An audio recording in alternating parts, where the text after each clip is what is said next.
La jeune Angie Dodge perd la vie en 1996. Et malgré un début d'enquête compliqué, un suspect avoue les faits après de très longues heures d'entretien et de tests. L'affaire semble alors résolue, mais pourtant, un doute subsiste au cours des années. Est-il vraiment le responsable ou a-t-il été poussé à faire des aveux? Cette affaire parle du combat d'une mère pour découvrir la vérité et d'un prisonnier criant son innocence. Il faudra plus de 23 ans de combat pour obtenir toutes les réponses. Et c'est ce que nous allons voir dans l'affaire d'aujourd'hui.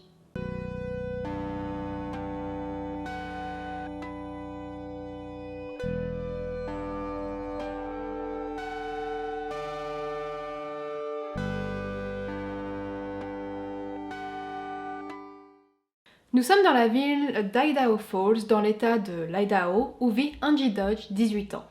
La jeune femme vivait avec sa mère Carol Dodge, mais après des conflits concernant les règles de vie de la maison, Angie a décidé de prendre son indépendance et son propre logement, et cela aide à calmer les tensions entre la mère et la fille. Le 13 juin 1996, cela fait maintenant 3 semaines qu'Angie vit dans son nouveau logement, une maison en 2 appartements sur 2 étages. Elle vit à l'étage supérieur.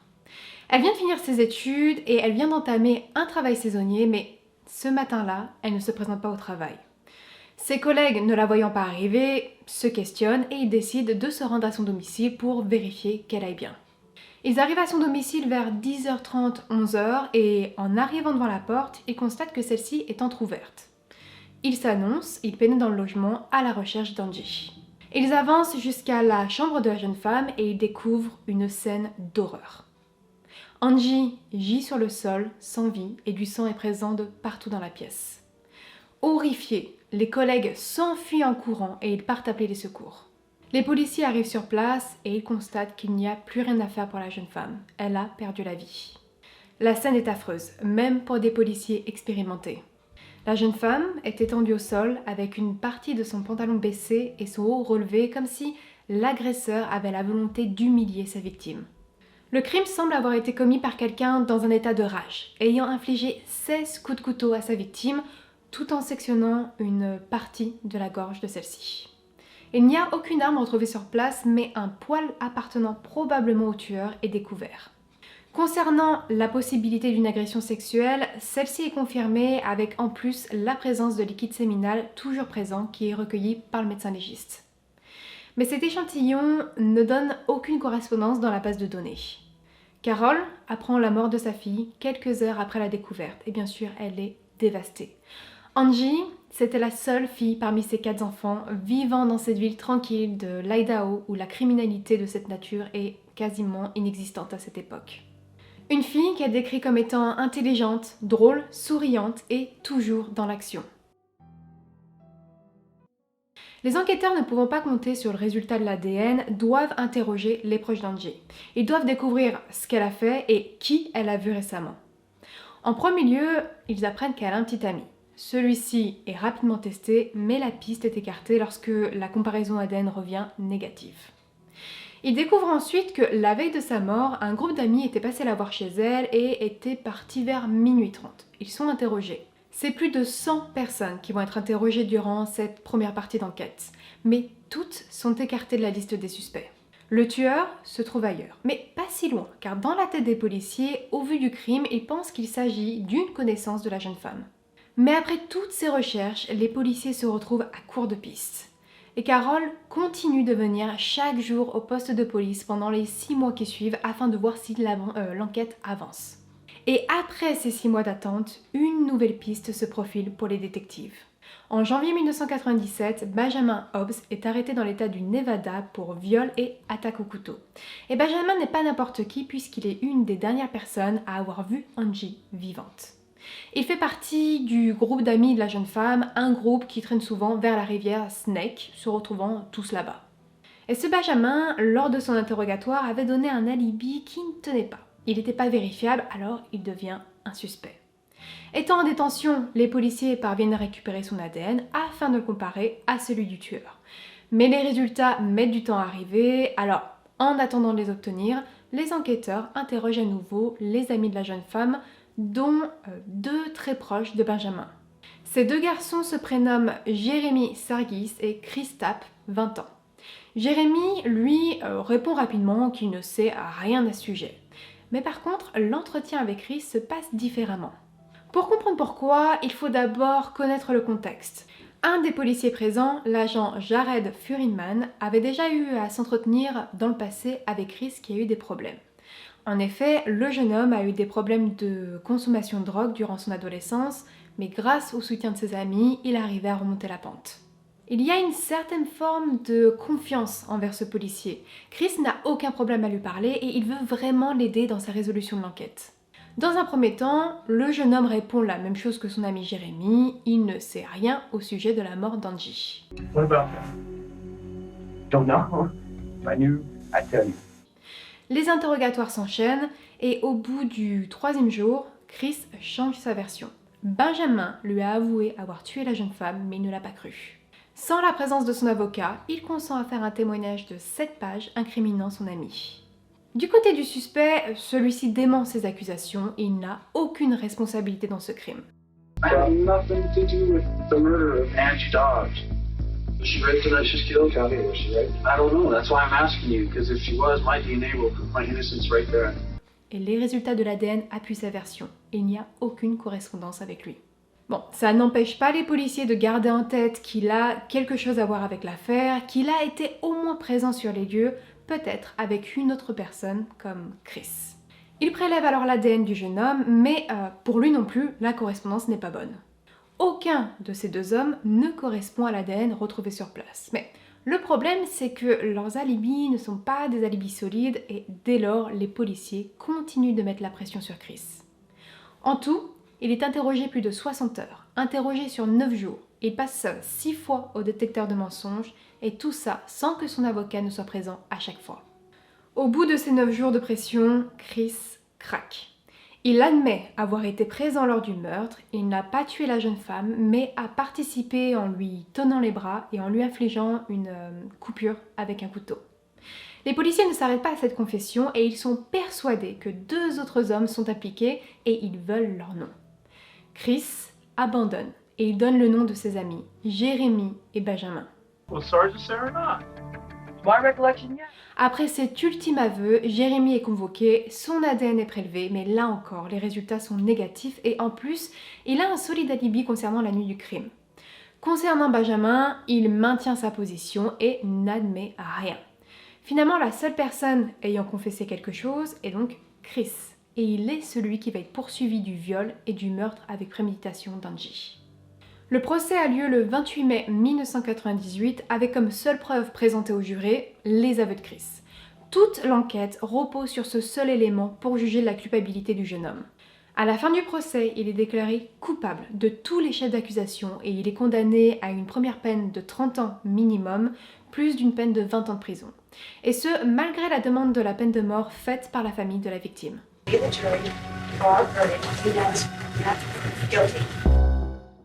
L'affaire est ainsi résolue aux yeux de la justice, mais pas pour Carol, la mère d'Angie. Elle est soulagée de savoir que l'un des tueurs est derrière les barreaux, mais selon l'hypothèse des policiers, il y a 2 autres complices qui, eux, sont toujours libres. Et cette mère de famille va leur faire de cette quête de vérité son combat. Le temps passe, l'attente est toujours douloureuse et comprenant que rien n'est fait du côté de la justice, Carol se procure les dossiers de l'enquête, 10 ans après que celle-ci ait été traitée. Et en parcourant le dossier, elle constate qu'il y a un poil prélevé sur la scène de crime, je vous en ai parlé au début de l'enquête, mais elle s'aperçoit surtout que celui-ci n'a jamais été testé. Elle comprend qu'il va être très dur de tout faire toute seule, elle a besoin d'un spécialiste dans sa quête, un spécialiste de l'ADN. Elle le trouve en la personne du docteur Greg Umpikian qu'elle contacte pour lui demander son aide. Le docteur est d'accord, mais il se retrouve pris dans un conflit d'intérêts car celui-ci travaille également avec le projet Innocence de l'Idaho. Et ce groupe a pour but de défendre les personnes se disant victimes d'erreurs judiciaires et parmi leurs dossiers se trouve celui de Chris Tapp. Le docteur est honnête avec Carol et il lui indique qu'il travaille sur le dossier de la personne condamnée pour le meurtre de sa fille. Mais ça n'arrête pas Carol, ce qu'elle veut c'est obtenir la vérité sur cette affaire. Elle lui parle du poil jamais analysé et celui-ci est envoyé au laboratoire et il est comparé aux ADN de Ben et de Chris. Mais encore une fois, cela ne correspond pas à l'ADN de ces hommes. Elle réalise qu'il y a quand même 2 preuves comportant de l'ADN et qu'aucune d'elles ne correspond au suspect et à l'homme condamné. Elle commence à se poser des questions. S'ils sont responsables, pourquoi n'y a-t-il aucune preuve physique contre eux? Cela fait 13 ans que Chris purge sa peine, mais s'il était innocent? Et là, elle se rappelle qu'il a fait des aveux. Personne n'avoue un crime qu'il n'a pas commis, n'est-ce pas? Carol veut voir ses confessions. Elle veut comprendre ce qu'il a été dit pendant ces 60 heures d'entretien et elle parvient à s'en procurer une copie qu'elle visionne en entier. Elle visionne les interrogatoires de Chris, de Benjamin et de Jérémy et après avoir fini, elle a le sentiment que quelque chose ne va pas dans ses aveux. Elle a le sentiment qu'il y avait une certaine stratégie mise en place autour de Chris. L'utilisation du lien de confiance entre lui et l'agent Furiman. You know me, I'm not gonna screw with you. I think you can trust me. Durant les interrogatoires, elle voit les policiers guider Chris dans ses aveux, lui suggérant des choses, lui parlant en termes d'hypothèses pour l'amener à confesser. Et même au niveau des détails concernant le meurtre, les policiers donnent des informations au jeune homme, lui décrivant des détails sur les faits, le lieu, la disposition des choses. Ils vont jusqu'à lui laisser penser qu'il a commis ces faits mais qu'il ne s'en souvient pas. C'est vraiment après avoir visualisé ces heures d'interrogatoire qu'une conviction naît chez la mère de famille. Chris n'est pas coupable et le responsable de la mort de sa fille est lui, toujours dans la nature. En 2012, Carol parle de son ressenti publiquement lors d'un entretien avec l'émission Dateline et elle exprime sa volonté pour que Chris soit libéré et que la justice soit faite dans cette affaire. Cet entretien permet de donner une visibilité à tout ça et Chris obtient un droit de réponse. Il s'explique sur le pourquoi de ses aveux et sur le fait qu'il ait avoué un crime dont il se dit innocent à présent. D'après lui, il a fait confiance aux mauvaises personnes et il est tombé dans un piège qui s'est totalement refermé sur lui. Au début, tout ce qu'il voulait, c'était aider les policiers, participer à la résolution de l'enquête comme il le pouvait. Plus les interrogatoires passaient, plus l'étau se resserrait autour de lui et de sa possible culpabilité. Il avait peur de se retrouver en prison pour un crime non commis. Alors, on lui a proposé une immunité qu'il protégerait s'il coopérait avec les enquêteurs et s'il disait toute la vérité. Mais ce n'est pas tellement la vérité que Chris leur donne. Il leur fournit des informations, celles qu'ils souhaitent entendre, pensant que ça les aiderait et que lui sortirait enfin libre de tout ça. Mais rien de tout ça ne s'est produit, et à la fin de tous ces témoignages, il a été inculpé pour meurtre. L'immunité a été totalement annulée en utilisant le fait que Chris a menti en donnant le nom de Jérémy, puisque son ADN était négatif, donc il a menti et il n'a pas respecté l'accord. Now we're finding out the sergeant probably wasn't there, and that you were screwing with us. I'm not screwing with you. Chris, en repensant à tout ça, s'estime très naïf. Il a eu la naïveté de les croire et de leur faire confiance. Là, vous devez peut-être vous questionner sur une réponse de la part de ces policiers face aux déclarations de Carol et de Chris. Eh bien, ils ont été interrogés en 2012 dans leur entrevue. Ils affirment n'avoir aucun doute sur la culpabilité de Chris. Les aveux viennent de lui-même, rien ne lui a été suggéré. Il n'a pas été poussé à avouer. Et le jeune homme a tenté de faire appel au cours des années. En 2012, c'était déjà 4 demandes lancées, toutes refusées. Pour Carol, un double combat se met en place. La libération de Chris et la recherche du vrai coupable. Parce que tant que cet homme est derrière les barreaux, la justice ne cherchera pas à avancer dans le dossier. Il faut donc se battre pour sa libération avant de continuer la recherche du coupable. Et c'est ce qu'elle fait, en prenant contact avec l'avocat de Chris et en lui transmettant les enregistrements vidéo.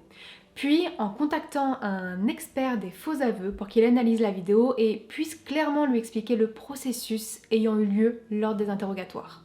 La demande est particulière pour l'expert qui n'a pas l'habitude d'avoir ce genre de demande de la part de familles de victimes, mais il accepte de revoir les entretiens. Assez vite, il devient clair pour lui qu'il observe des aveux forcés et complètement faux, et ce, grâce à plusieurs éléments. Dans les enregistrements, il aperçoit Chris passer au détecteur de mensonges, il répond aux questions et il passe le test. Pourtant, les policiers lui mentent et lui disent qu'il a échoué, ce qui le pousse finalement à changer sa première version. Unless you want to just tell me everything right now. I've been trying to. I wish I could. I wasn't there. I know I wasn't. Aren't you telling me to say to me you were there? Il y a de la manipulation dans le discours des enquêteurs, cherchant à provoquer la peur en parlant de la peine de mort et cherchant à interférer dans sa mémoire. I wasn't there. I wasn't even down the There's I wasn't nowhere around. The impression I got from him is you're like downstairs waiting for him. Maybe I was there, I just don't know. I don't know what the hell you guys want. I mean, that's my thing. If I was there, I'd remember it, wouldn't I?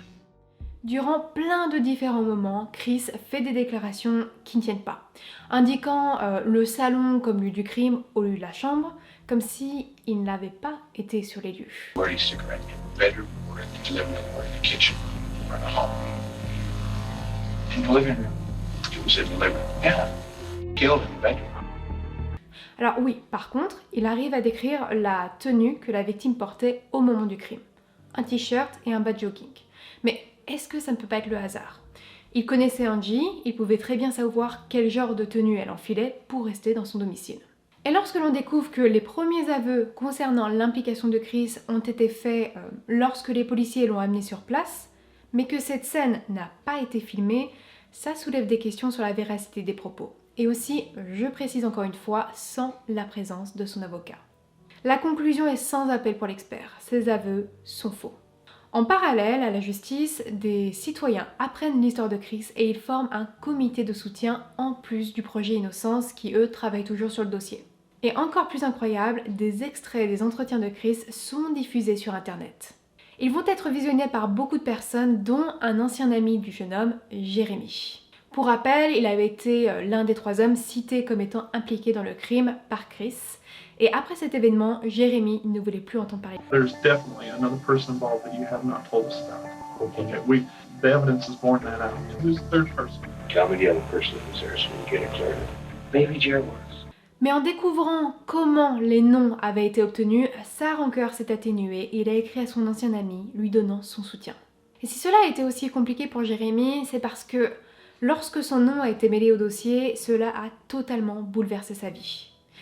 Les gens parlaient de lui. Il n'arrivait plus à vivre normalement à Idaho Falls et il a dû déménager dans une ville où personne ne le connaissait et ne connaissait cette affaire. Néanmoins, Jérémy n'a jamais été poursuivi malgré les tentatives de la police qui voulaient l'inculper pour agression, mais qui se sont arrêtés suite à son droit d'appeler un avocat. Face à tout ça, les policiers ne flanchent pas et ils appuient leurs convictions et affirment que si Chris était innocent, pourquoi a-t-il continué d'avouer après sa condamnation?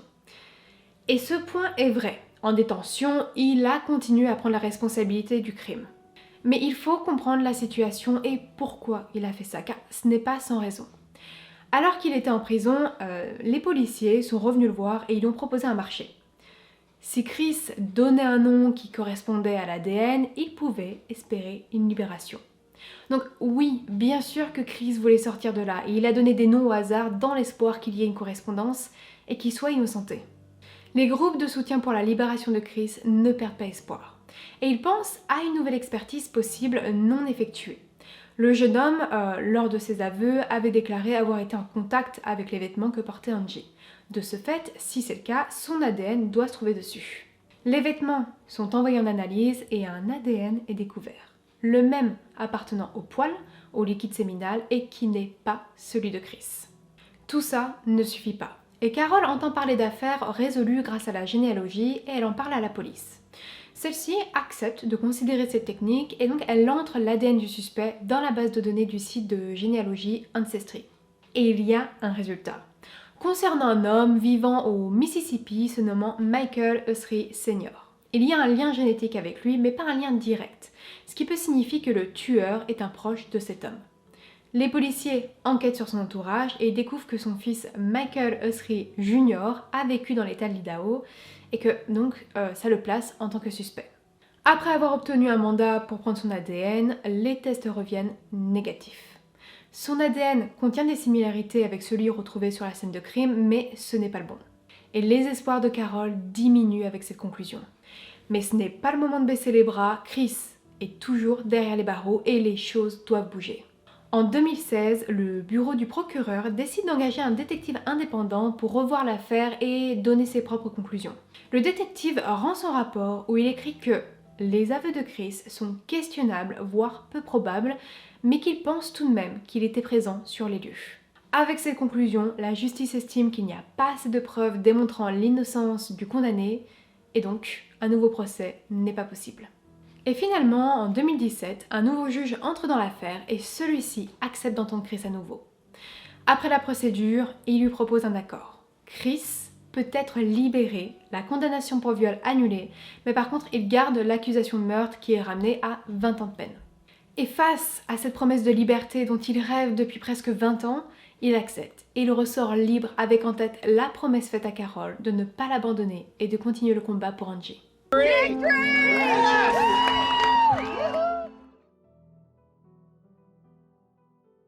Avec toujours la même force et volonté, Carol continue de chercher des solutions afin de mettre le coupable derrière les barreaux.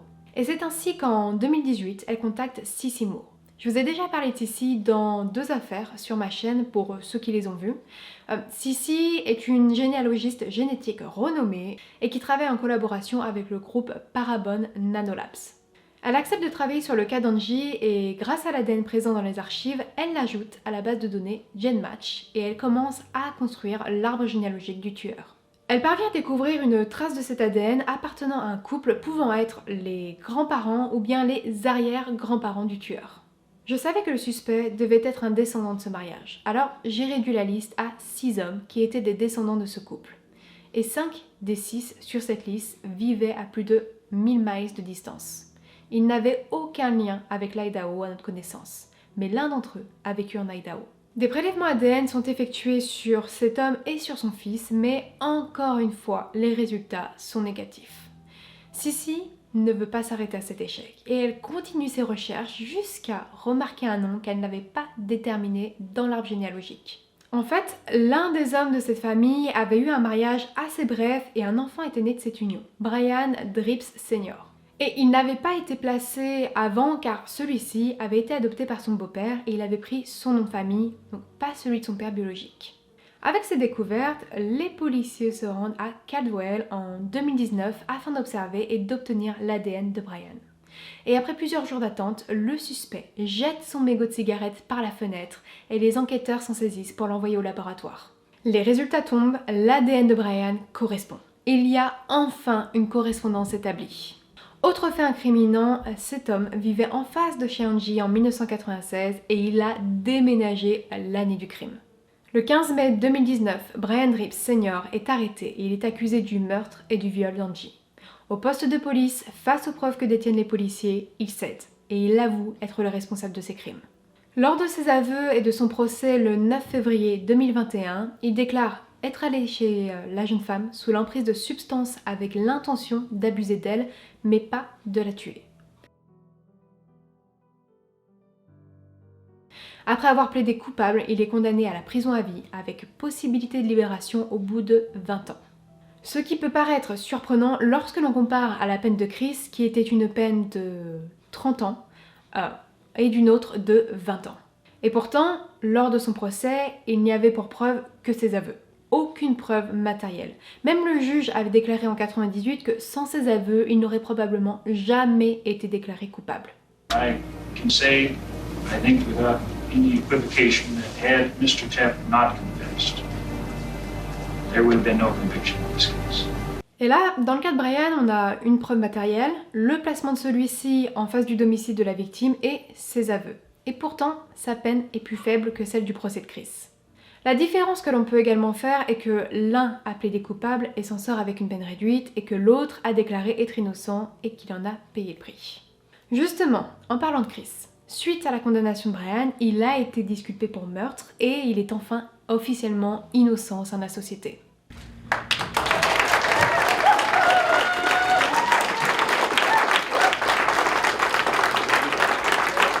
Mais après avoir purgé 20 ans de prison, il ne souhaite pas en rester là et il porte plainte contre la ville d'Idaho Falls et contre 7 agents de police. Il a finalement obtenu une compensation financière s'élevant à 1,2 million de dollars. Est-ce que cette affaire ne vous laisse pas un goût d'amertume en voyant comment la justice a agi avec ce dossier ? Personnellement, beaucoup de moments m'ont laissé cette impression tout au long des recherches, comme lorsque je lisais que l'accusation avait déclaré pendant le procès de Chris qu'un innocent n'avouait pas les faits. Pourtant, ça arrive. Et bien plus souvent qu'on peut le penser. D'après les statistiques du site False Confessions, parmi les disculpations aux États-Unis, 27% étaient basés sur de faux aveux. Ce qui, d'après le département de la justice, montrerait que plus de 50 000 condamnations se sont faites sur de faux aveux. Il y a justement une série que j'avais visionnée il y a quelques années sur Netflix et qui s'appelle The Confession Tapes, dans laquelle on voyait des suspects avouer des crimes qu'ils n'avaient pas commis. Cela arrive. Les policiers ont une certaine liberté lors des interrogatoires. Ils ont des moyens de pression, ils peuvent mentir pour obtenir la vérité, mais parfois cela peut mener à un désastre judiciaire. Mettre un innocent en prison pendant 20 ans et refuser ses demandes d'appel. On peut aussi se questionner sur le fait de « et si la peine de mort avait été acceptée dans cette affaire ?» Aurait-on cherché à découvrir la vérité? Et si c'était le cas, mais que le condamné avait déjà reçu sa peine, comment réparer cette erreur? Et comment ne pas parler du combat de Carol? Les autorités elles-mêmes l'ont reconnu. Elle est la clé de cette résolution d'enquête. Sans sa détermination, tout ça ne serait peut-être pas arrivé.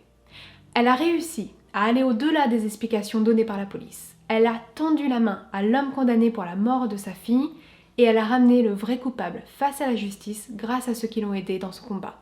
Toutes ces années passées pour rendre justice à Angie ont payé. Après, on peut être content de voir qu'au moins Chris a obtenu une compensation financière pour toutes ces années passées en détention, mais finalement, est-ce que cela suffit? Peut-on mettre un chiffre sur 20 ans d'existence volée? C'est tout pour cette affaire, n'hésitez pas à partager votre ressenti dans les commentaires et à aimer la vidéo si le contenu vous a intéressé. Si ce n'est pas encore fait, vous pouvez vous abonner à la chaîne dès maintenant et nous, on se retrouve la semaine prochaine pour une nouvelle affaire.